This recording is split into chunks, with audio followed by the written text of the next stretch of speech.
Aujourd'hui, on va parler d'un type d'objet connecté dont je n'ai jamais fait le test sur la chaîne.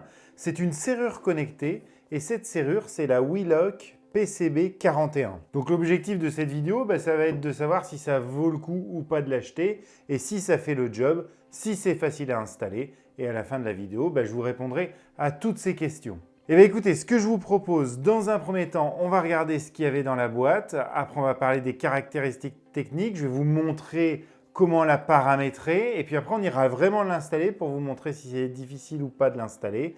Et après, on fera le point pour voir si ça vaut le coup ou pas de l'acheter. Et allez, on regarde tout de suite ce qu'il y a dans la boîte. Donc voilà la boîte, rien de vraiment très spécial. Et à l'intérieur, nous avions notre serrure connectée, 3 petites cartes RFID. On va revenir dessus par la suite. 2 petites vis supplémentaires, c'est pareil, je vais vous expliquer. Un tournevis, une clé Allen et puis la notice d'utilisation dont il y a le français. Et alors, ce qu'on peut remarquer sur la notice d'utilisation, c'est qu'on a des petits organigrammes qui vont vraiment vous expliquer comment faire chaque action, comment la paramétrer. Et ça, du coup, ça rend le système assez simple à utiliser. Et oui, donc comme vous l'avez compris, vous allez pouvoir ouvrir ou fermer votre serrure grâce au code qui se trouve ici ou grâce aux cartes RFID en les posant dessus ou via l'application. Alors première chose, cette serrure connectée est en allage de zinc et en acier inoxydable. Le fabricant nous dit qu'elle est faite pour résister à 100 000 ouvertures. Elle est alimentée par 3 piles AAA, vous savez, c'est les petites piles de télécommande, ce qui va lui donner une autonomie d'1 an à raison de 10 ouvertures par jour. Alors bien sûr, je vous ai dit que tout était en acier, mais bien évidemment, toute cette partie-là est en plastique. Alors vous pouvez vous dire, ah bah oui, mais quand il n'y a plus de piles, je ne vais plus pouvoir rentrer chez moi. Alors sachez qu'à partir de moins de 20% de batterie, elle va vous le signaler par un petit bip un peu différent et puis par un message sur le petit écran ici. Et si vous n'avez pas remarqué que vous étiez à moins de 20% et puis qu'un jour vous arrivez et qu'il n'y a plus de piles, il y a un petit moyen de secours. Ici, vous avez une petite prise micro USB où vous allez pouvoir par exemple brancher une batterie externe juste pour pouvoir ouvrir. Et vous allez pouvoir insérer dedans jusqu'à 10 codes personnels. Par exemple, donner un code spécial à votre enfant, un code spécial à votre belle-mère. Et vous allez pouvoir ajouter 20 cartes RFID et les lier dessus, sachant qu'il n'y en a que 3 qui sont dans la boîte. Les diamètres des poignées, celle intérieure fait 38 mm de diamètre et 57 mm de longueur. Celle extérieure fait 56 mm de diamètre et 57 mm de longueur. Alors sachez que cette serrure peut s'adapter à beaucoup de portes, mais par contre il va falloir que, si vous voulez vous l'acheter, vous assurez que la vôtre est compatible. Et oui, parce que il va falloir contrôler la longueur de vos cylindres. Du côté extérieur, donc entre là, alors je ne sais pas comment ça s'appelle cette petite pièce là qui tourne, on va appeler ça la petite pièce qui tourne. Entre la petite pièce qui tourne et l'extérieur de votre porte, il faut que ce soit entre 40 et 55 mm. Et à l'intérieur, il va falloir que votre cylindre soit entre 30 et 60 mm. Alors vous allez me dire, comment c'est possible? C'est fixe ici. Non, vous pouvez tout régler en desserrant ici la petite vis. Vous pouvez allonger ou réduire de chaque côté. Donc ici, il y en a une. Et de l'autre côté, c'est ici que ça se passe. Mais il y a aussi autre chose qu'il faut que vous regardiez absolument. Il faut vraiment que vous regardiez que la partie haute de votre cylindre soit de 17 mm et la hauteur de votre cylindre fasse 33 mm. Alors c'est vraiment standard. Et il y a quelque chose aussi d'autre qui est vraiment important. Il faut que la distance entre le milieu de votre cylindre et le bord de la porte soit supérieure à 40 mm. Sinon, la poignée va buter dans votre montant de porte. Voilà, c'est beaucoup de blabla, mais c'est hyper important. Ça ne sert à rien que vous l'achetiez si votre porte ne répond pas à ces critères-là. Et alors, je vous ai dit que c'était une serrure connectée, mais si vous voulez, vous pouvez tout gérer depuis le clavier et ne pas du tout la connecter. Donc ce que je vous propose, c'est dans un premier temps de vous montrer sans la connecter, puis dans un deuxième temps de vous montrer en la connectant. Première chose que vous allez faire quand vous allez recevoir votre serrure connectée, c'est suivre les étapes du manuel ici en définissant un code administrateur. Donc, pour ce faire, c'est très simple, hein, je vais suivre vraiment ce qui est écrit sur la notice. On appuie 2 fois sur le petit bouton pour le déverrouillage. Il nous demande le mot de passe du manager. Donc, par défaut, c'est 1, 2, 3, 4, 5, 6. Et il nous dit de modifier tout de suite notre mot de passe. Donc pour les besoins de test, je vais garder le même. Donc avec ce mot de passe administrateur, vous pouvez déjà ouvrir votre serrure. Par exemple, là je vais vous montrer. Vous voyez, en temps normal, la serrure tourne dans le vide. Elle ne fait pas bouger le fameux truc qui tourne. Par contre, à l'intérieur, donc ça c'est le côté intérieur, lui fait toujours tourner le truc qui tourne. Ouais, je sais, j'aime bien utiliser des termes techniques. Ça, c'est toujours actif. De l'intérieur de votre maison, vous pouvez toujours ouvrir votre porte, mais en tapant notre mot de passe. Alors là, on va faire le mot de passe administrateur. Donc là, je fais avec mon petit code pour déverrouiller. Là, à ce moment-là, c'est verrouillé. Et là, quand je tourne, la poignée, ça me tourne mon truc qui tourne. Et au bout d'un moment, une fois qu'on a ouvert la porte, voilà, il se déverrouille et à ce moment-là, hop, on ne peut plus tourner, ça ne sert plus à rien. Bon, je vous montrerai tout à l'heure sur la porte vraiment ce que ça donne. Si vous voulez ajouter un code d'accès utilisateur, donc là c'est très simple, vous faites. Alors moi je suis vraiment ce qui est écrit sur la notice. Donc là je fais 2 clics, mon mot de passe administrateur pour entrer dans la partie administrateur. Je vais sur password ici, 1, et là je peux ajouter un password, le 2. Et là j'ajoute un mot de passe. Donc on va faire 4, 5, 6, 7, 8, 9. Et je valide, je confirme, 4, 5, 6, 7, 8, 9. Voilà. Et là j'ai créé un nouvel utilisateur qui s'appelle 01. Et qui lui maintenant va pouvoir ouvrir ou fermer la porte. Pour ouvrir, il faut à chaque fois appuyer sur le petit cadenas, faire le code 4, 5, 6, 7, 8, 9, le code que j'ai créé, et après appuyer sur le cadenas. Voilà, donc là on est unlocked, et là on peut tourner, et voilà, ça tourne vraiment le truc qui tourne, et donc eh ben, ça fonctionne parfaitement. Par contre, autre truc qu'il faut savoir, c'est qu'il faut refaire le code pour fermer la porte. Maintenant, si je veux ajouter une carte RFID, qui est à mon avis le truc le plus simple pour les gens qui ont l'habitude de rentrer chez vous, vos enfants, votre femme, votre mari. Donc là, c'est très simple, on fait la même technique, double-clic sur le cadenas pour entrer dans le mode administrateur. Là, je vais sur Card, je fais OK, j'ajoute une carte, donc je fais OK, et là, il me dit juste de poser la carte dessus. Elle est ajoutée en carte numéro 1. Et maintenant, quand je viens chez moi, vous voyez, donc là, le truc qui tourne est tout mou. J'arrive, donc là, vous voyez, on ne peut pas juste poser la carte. Ça ne marchera pas. Il faut d'abord déverrouiller pour réveiller et après poser la carte dessus. Et là, ça y est, le truc qui tourne. Vous voyez, c'est vraiment très simple à installer. Alors, je dois vous avouer que quand j'ai testé ça, j'ai quand même pas mal galéré. Ça me fait penser à quelque chose par rapport au 1 an d'autonomie des piles que nous promet la marque. Moi, ça fait, je sais pas, peut-être 2 mois que je l'ai reçu. J'ai fait énormément de tests. C'est-à-dire que j'ai passé des soirées complètes à l'allumer, à la fermer. Et vous voyez, j'ai quand même pas mal bouffé la batterie. Donc les 1 an d'autonomie, bon, je suis plutôt sceptique, partez plutôt sur 8 mois. 8 mois, une utilisation normale. Voilà pour les principales fonctionnalités sans que ce soit connecté. Maintenant, je vais vous montrer dans l'application les possibilités que l'on a. Alors pour l'ajouter à l'application, il va falloir que vous téléchargez l'application WeLock Lite qui est disponible chez Apple et chez Android.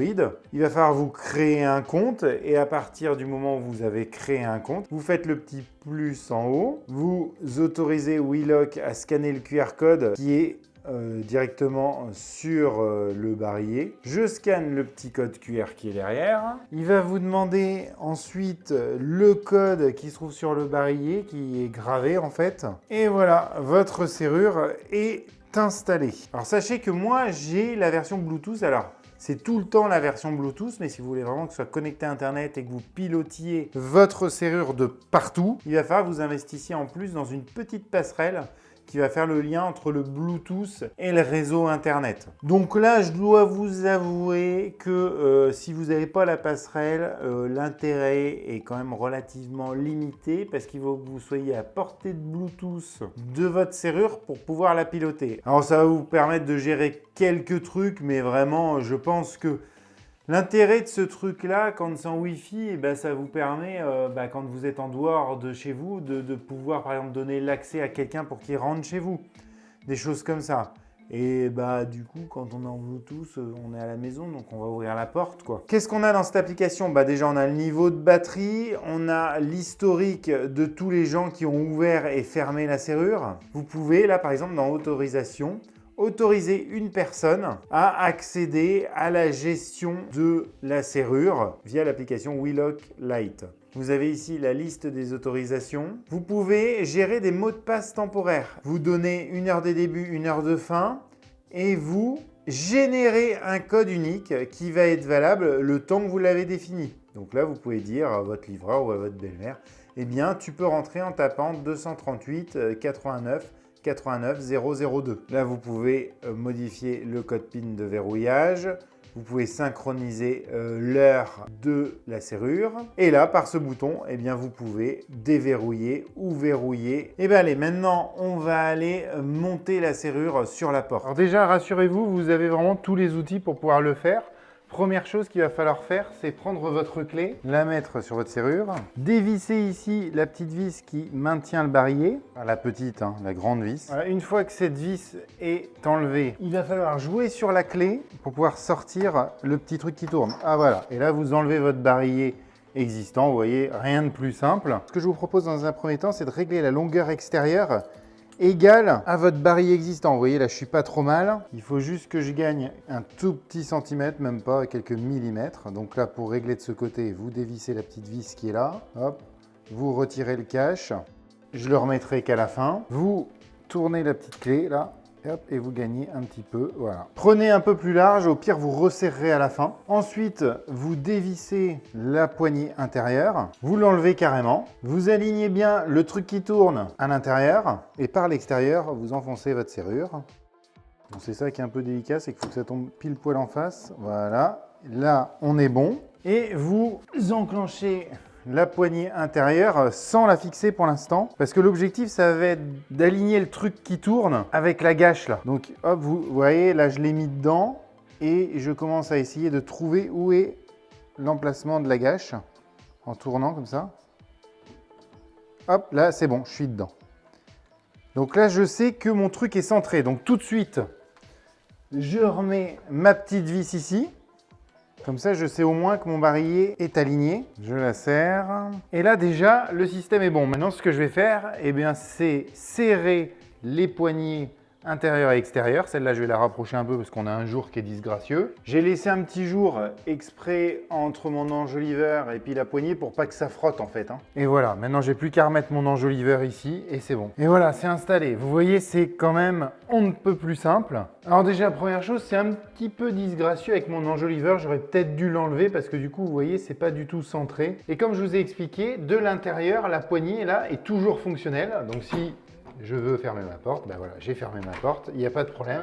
Et pour l'ouvrir, vous avez juste à tourner cette poignée et vous pouvez l'ouvrir sans aucun souci. Maintenant à l'extérieur. Alors vous allez tout de suite comprendre l'importance de la dimension entre le milieu du barillet et le bord de la porte. Regardez-moi à quelle distance ça passe. Vous voyez, il n'y a même pas 1 millimètre. J'étais vraiment à la limite. Alors déjà, pour fermer la porte, quand vous sortez de chez vous, vous ne pouvez pas la fermer puisque ça, c'est complètement libre si on n'a pas fait le code. Donc, pour fermer la porte, c'est ça qui est un peu pénible par contre, je trouve, il faut faire le code comme si on voulait l'ouvrir. Donc là, je vais mettre un code utilisateur qu'on avait rentré 5, 6, 7, 8, 9 et je rappuie dessus. Et là, j'entends un petit clic. Là, je peux fermer ma porte. Au bout de quelques secondes, elle va redevenir complètement molle. Voilà, là, elle est complètement molle.